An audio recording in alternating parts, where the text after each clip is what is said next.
प्रसंग चल रहा है कि ओम तत्सत इति निर्देशय ब्रह्मण त्रिविध समर्थः, उस सच्चिदानंद घन ब्रह्म का, परम अक्षर ब्रह्म के पाने का ये 3 मंत्र का जाप है। ये 3 मंत्र की मजदूरी है, साधना है। इस क्रियाओं के करने से परमात्मा मिलेगा। यानी जैसे औषधियां बनाई गई है कई जड़ी मिला करके, उसको खाने से रोग नाश होगा, ये समझना। इस मंत्र के जाप करने से विधिवत दास से प्राप्त करके, अन्य वैसे नहीं अपनी मर्जी से या किसी सिरफरे से लेकर के इसका कोई लाभ नहीं होगा। अधिकारी बिना कोई भी कार्य सफल नहीं होता।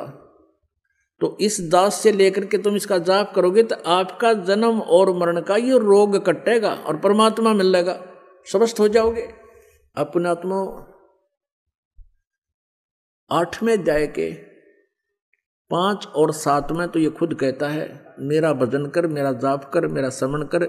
8वें अध्याय के 13वें श्लोक में अपना मंत्र ओम बता रखे है। मुझ ब्रह्म का ओम मंत्र है, एक अक्षर का।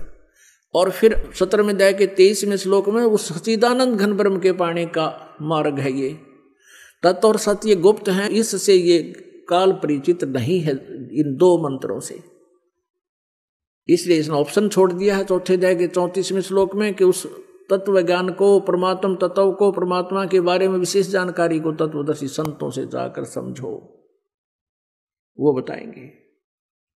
तो ये कोड वर्ड है, ये दास बता सकता है। इस पृथ्वी पर किसी के पास ये मंत्र नहीं है, और किसी सिरफरे ने इस दास से प्राप्त करके और फिर वो कहीं बता भी देता है तो उससे कोई लाभ नहीं होगा, उसका भी नाम नष्ट हो जाता है, क्योंकि ये आध्यात्मिक मार्ग है।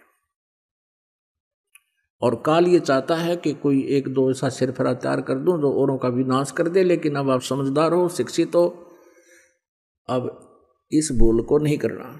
अनधिकारी से ये प्राप्त करके मंत्र अपना जीवन नष्ट ना करना।